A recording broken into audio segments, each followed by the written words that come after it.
എന്നെക്കാളും മുമ്പ് ആൾക്ക് അപ്ഡേറ്റ്സ് കിട്ടും എന്റെ. പിന്നെ അപ്പം ഞാൻ എടുത്തു നോക്കിയപ്പോ എനിക്ക് ഒരുപാട് മെസ്സേജ് അയച്ചിട്ടുണ്ട്. അത് അയച്ചേക്കുന്നത് ഭയങ്കര ചീസി, ഭയങ്കര ക്രിഞ്ചി സാധനങ്ങളാ. പിന്നെ എന്താ I remember about you, I hug the pillow എന്നൊക്കെ പറഞ്ഞിട്ട് എനിക്ക് ഭയങ്കര ക്രിഞ്ചാത്. ഓ സോറി ബേബി, ഭയങ്കര വിയേർഡാണ്.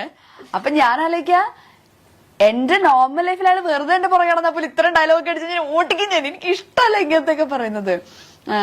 യു ആർ മൈ വൈഫി എന്നൊക്കെ പറഞ്ഞു, പ്ലീസ്. ഇങ്ങനെ യു ആർ മൈ വൈഫി, പിന്നെ I am a failure, together we can make this world beautiful എന്നൊക്കെ പറഞ്ഞിട്ടുള്ള മൂടാ. I am a failure, together I am sure എനിക്ക് ജീവിതത്തിൽ സക്സസ് ഉണ്ടാവും.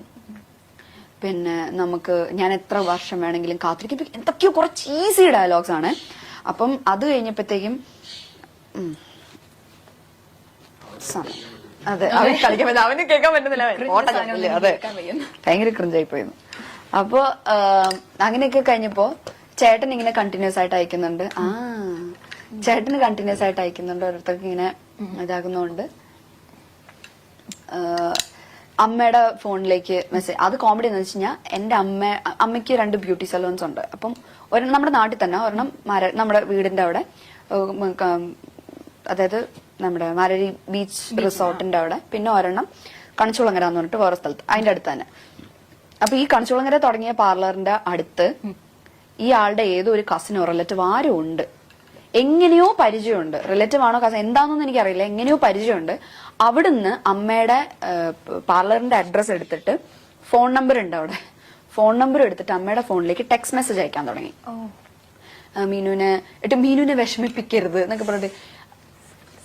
എന്റെ ചേട്ടൻ അതെ വിഷമിപ്പിക്കരുത്. അപ്പൊ ചേട്ടൻ പറഞ്ഞു, ഞങ്ങൾ എപ്പോഴാണ് നിന്നെ വിഷമിപ്പിക്കരുത്, ഞാൻ എത്ര വർഷം വേണമെങ്കിലും നിനക്ക് വേണ്ടി കാത്തിരിക്കാം എന്നൊക്കെ പറഞ്ഞിട്ട് ആ മൂഡ്. അപ്പൊ ഒരു ദിവസം ഇതിങ്ങനെ അയച്ചയച്ച് ലാസ്റ്റ് ആള് ഗിഫ്റ്റ് ഒക്കെ അയക്കാൻ തുടങ്ങി വീട്ടിലോട്ട്. പാർലറിന്റെ അഡ്രസ് അറിയാവുന്നത്. പാർലറിലേക്ക് ഗിഫ്റ്റ് അയക്കാൻ തുടങ്ങി. പിന്നെ എന്തൊക്കെയോ വെച്ചിട്ടുണ്ട്. പിന്നെ വാലന്റൈൻസ് ഡേയുടെ അന്ന് അയച്ചു ഒരു കത്ത്. എന്താ അയ്യോ ആ വാചകം എന്തായിരുന്നു? കവിത വരുന്നില്ല, കവിത വരുന്നില്ല, ഇഷ്ടമാണ് എന്നെന്നും, സ്വന്തം പേര്, അങ്ങനെ വെച്ചിട്ടുണ്ട്. അങ്ങനെ അത്രയും ക്രിഞ്ചാണ്. അപ്പൊ ഞാൻ വീട്ടിൽ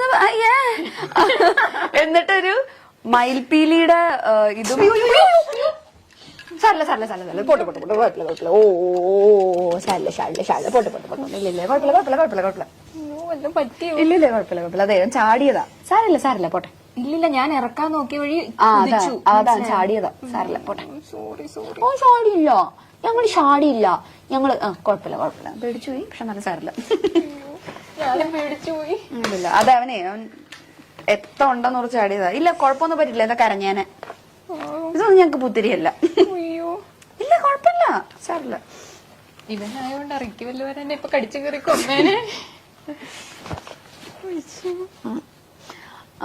എന്നിട്ട് ഇങ്ങനെ കൊറേ ഇങ്ങനെ ലെറ്റർ ഒക്കെ തന്നു പിന്നെ മയിൽപീടിയുടെ ഒരു കീ ചെയിൻ പിന്നെ ഒരു കമ്മല് ഇതൊക്കെ തന്നു ഞാനതൊക്കെ അവിടെ അടുത്ത് വെച്ചിട്ടുണ്ട് പിന്നെ അത് കഴിഞ്ഞപ്പോഴത്തേക്കും തിരിച്ചയച്ചു കൊടുക്കാൻ ഈ മൂപ്പറുടെ അഡ്രസ് എനിക്ക് അറിയത്തില്ല ഈ ഇങ്ങോട്ട് അയക്കുന്നതിൽ ആളുടെ ഫ്രം അഡ്രസ് ഇല്ല അങ്ങനെ അയക്കാൻ പറ്റുമോ കൊറിയറാ ഫ്രം വെക്കാതെ അയക്കാൻ പറ്റുമോ ഓ ഓക്കെ കൊറിയർ അയക്കാലോ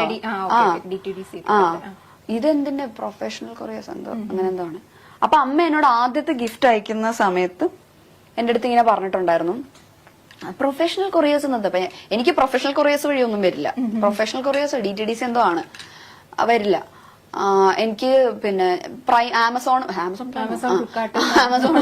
ഫ്ലിപ്കാർട്ടൊക്കെ വരുള്ളൂ അപ്പൊ അത് പ്രൊഫഷണൽ വഴി വരേണ്ട കാര്യമില്ലല്ലോ അപ്പൊ അമ്മ ചെന്നപ്പോ പറഞ്ഞു മോളെ ഇത് ഇങ്ങനെയാന്നാണ് പിന്നെ എനിക്ക് എന്തൊക്കെയോ അയക്കുന്നുണ്ട് ഫെസ്റ്റിവലിന് സ്പെഷ്യൽ ഓഫർ ഒക്കെ ഉണ്ടാവും വാലന്റൈൻസ് ഡേ അതെ അങ്ങനെയൊക്കെ ഉണ്ടാവും ദീപാവലിക്ക് അല്ലല്ലോ ദീപാവലിക്കാണോ ദീപാവലിക്ക് സ്വീറ്റ്സ് അയച്ചിട്ടുണ്ടായിരുന്നു ഡയറി മിൽക്കിന്റെ എന്തൊക്കെയോ കുറെ സ്വീറ്റ്സ് ഒരു പാക്കറ്റിലാക്കി അയച്ചിട്ടുണ്ടായിരുന്നു അത് ആമസോൺ വഴി എന്തോ ആയിരുന്നു അങ്ങനെ എന്തൊക്കെയൊക്കെയോ വഴി ആള് അമ്മയുടെ പാർലറിലേക്കാണ് അയക്കുന്നത് സാധനം അയച്ച് ലാസ്റ്റ് ലെറ്റർ വരുന്നു ഇങ്ങനെ എന്നുവെച്ചാൽ എന്നെ അറിയാവുന്നവർക്കൊക്കെ മെസ്സേജ് അയക്കാൻ തുടങ്ങി അപ്പൊ സംഭവം കുറച്ച് എക്സ്ട്രീം ആയി ലാസ്റ്റ് ഈ കുട്ടിയുടെ അമ്മ എന്റെ അമ്മേനെ വിളിച്ചു.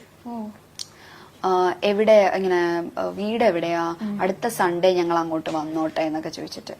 അപ്പൊ അമ്മ പറഞ്ഞു വേണ്ട, മോക്ക് ഇപ്പൊ കല്യാണം നോക്കുന്നുണ്ട്. അപ്പൊ പറഞ്ഞു ഇല്ല, അവക്ക് ഇപ്പൊ താല്പര്യം, ഞങ്ങൾ നോക്കുന്നുമില്ല എന്ന് പറഞ്ഞു.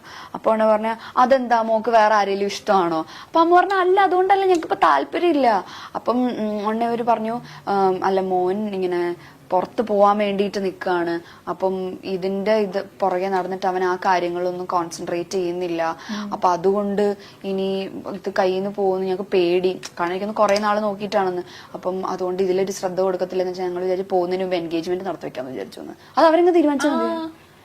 ഞാൻ ചോദിച്ചു, ഞാൻ അമ്മയൊന്നും പറഞ്ഞില്ല. അമ്മ പറയാം എന്ത് പറയാനാ ഇവരോടൊക്കെ? അമ്മ പറഞ്ഞു ഇല്ല, താല്പര്യം ഇല്ല എന്ന് പറഞ്ഞിട്ട് കട്ട് ചെയ്തു. ഇല്ലെങ്കിൽ അടുത്ത സൺഡേ വരാന്ന് വിചാരിച്ചിട്ടാണ്. അപ്പൊ അമ്മ പറഞ്ഞു ഇല്ല, താല്പര്യം ഇല്ല എന്നിട്ട് കട്ട് ചെയ്തു.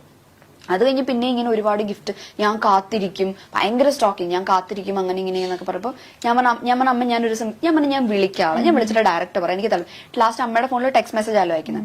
ആ നമ്പറിലേക്ക് ഞാൻ വിളിച്ചിട്ട് ഞാൻ പറഞ്ഞു ഇന്ന ആളല്ലേ. അപ്പം സംസാരം എക്സ്ട്രാ ഡീസൽ, സംസാരിക്കുന്നേ ഇല്ല ആള്. ആ ഓക്കെ ഇങ്ങനെ മാത്രമേ പറയുന്നുള്ളൂ. അപ്പം പിന്നെ ഞാൻ വിളിച്ചപ്പോ ഞാൻ പറഞ്ഞു ഞാൻ മീനാക്ഷിയാണ്. ഇന്ന ആളല്ലേ ചോദിച്ചു. അതെ.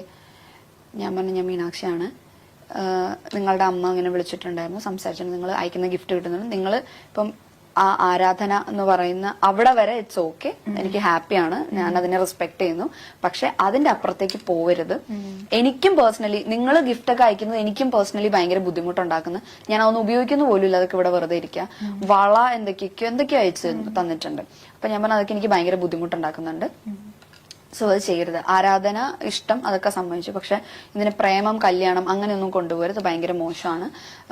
പിന്നെ ഇനി ഇതുണ്ടാവരുതൊന്നും. ഇയാളൊന്നും പറയുന്നില്ല, നമുക്ക് തിരിച്ചു പറയാനുണ്ടെന്നാ. ഓക്കെ ഇട്ട് കോള് കട്ടി. അത് കഴിഞ്ഞിട്ട് പിന്നെ അയച്ചു ദീപാവലിക്ക്. അത് ഇതിന് മുമ്പ് അയച്ചു, ദീപാവലിക്ക് സ്വീറ്റ്സ് ദീപാവലി എന്തൊക്കെയോ ഇങ്ങനെ അയച്ചു. അപ്പൊ അച്ഛൻ എന്നിട്ട് ഒരു ദിവസം ഞങ്ങളുടെ അമ്പലത്തിൽ ഉത്സവം നടന്ന സമയത്ത് ആള് അമ്പലം വരെ എത്തി. കാരണം ഞാൻ എപ്പോഴും ചാനലിൽ കൂടെ പറയല്ലോ മാരേക്കുളത്താണ് വീട്. അപ്പൊ മാരേക്കുളത്ത് അമ്പലത്തിന്റെ അവിടെ നിന്നിട്ട് അമ്മേനെ വിളിച്ചു. അമ്മ വിളിച്ചിട്ട് ചോദിച്ചു ആന്റി എവിടെയാ, എനിക്കൊന്ന് കാണാൻ പറ്റുമോ എന്ന് ചോദിച്ചിട്ട്. അമ്മ പറഞ്ഞു എനിക്കൊന്ന് എന്താ പ്രശ്നം, എനിക്കൊരു കാര്യം പറയാം. അപ്പൊ അമ്മ ഫോണിൽ കൂടെ പറയാനുള്ളത് പറഞ്ഞാൽ മതി, നേരിട്ട് കണ്ട. ആന്റിയുടെ പാർലർ എവിടാ, ഞാൻ അങ്ങോട്ട് വരാം. അപ്പൊ എന്റെ വീട് അമ്പലത്തിന്റെ അടുത്ത് തന്നെ. അപ്പൊ ഞാൻ ഓർത്തിന് ചോദിച്ചു പറഞ്ഞെങ്ങാനും അങ്ങോട്ട് വരുമോ, എനിക്ക് പേടിയായി. ആ പ്രദേശത്ത് ഇപ്പൊ അച്ഛനാണെങ്കിലും അല്ല എന്നെ മാത്രല്ല, അച്ഛൻ ബാങ്ക് ഉദ്യോഗസ്ഥനായിരുന്നു. അപ്പൊ അച്ഛന് ഇപ്പം മറ്റേ ഈ ലോണിന്റെ കാര്യത്തിലാണെങ്കിൽ അച്ഛൻ എല്ലാവരോടും സംസാരിക്കും, ഭയങ്കര സോഷ്യൽ അച്ഛൻ. അച്ഛൻ എപ്പോഴും അമ്പലത്തിൽ പോകുന്ന ആളാണ്. അപ്പൊ അവിടെ ഞാൻ ആരോടെങ്കിലും ചോദിച്ചാൽ നമ്മുടെ വീട് പറയും. അപ്പൊ എനിക്ക് ഭയങ്കര ടെൻഷനായി, വീട്ടിലേക്കെങ്ങാനും കയറി വരുമോ. അപ്പൊ അമ്മ പറഞ്ഞു പിന്നെ എല്ലാം നേരിട്ട് കാണും, ഞാൻ ആന്റിയുടെ പാർലറിലേക്ക് വരാം. അമ്മ പറഞ്ഞു ഇല്ല, പാർലറിലേക്കൊന്നും വരണ്ട, അല്ലാതെ പറയാനുള്ളത് പറഞ്ഞാൽ മതി എന്ന് പറഞ്ഞു. എന്നിട്ട് ഇവര് പറഞ്ഞില്ല എനിക്ക് നേരിട്ട് പറയണം. പറഞ്ഞു ഇല്ല, തിരിച്ചു പോകണം, ഞങ്ങൾക്ക് സംസാരിക്കാൻ താല്പര്യമില്ല എന്നൊക്കെ പറഞ്ഞിട്ട് തിരിച്ചുപോയി. അന്നിട്ട് വീട്ടിന്റെ ഫ്രണ്ടിൽ തൊഴിലുറപ്പ് ചേച്ചിമാരൊക്കെ ഉണ്ടായിരുന്നു. അച്ഛൻ ചെന്ന് അവരുടെ അടുത്ത് പറഞ്ഞു ആര് വന്നാലും മീനും ഇല്ലെന്ന് പറഞ്ഞു.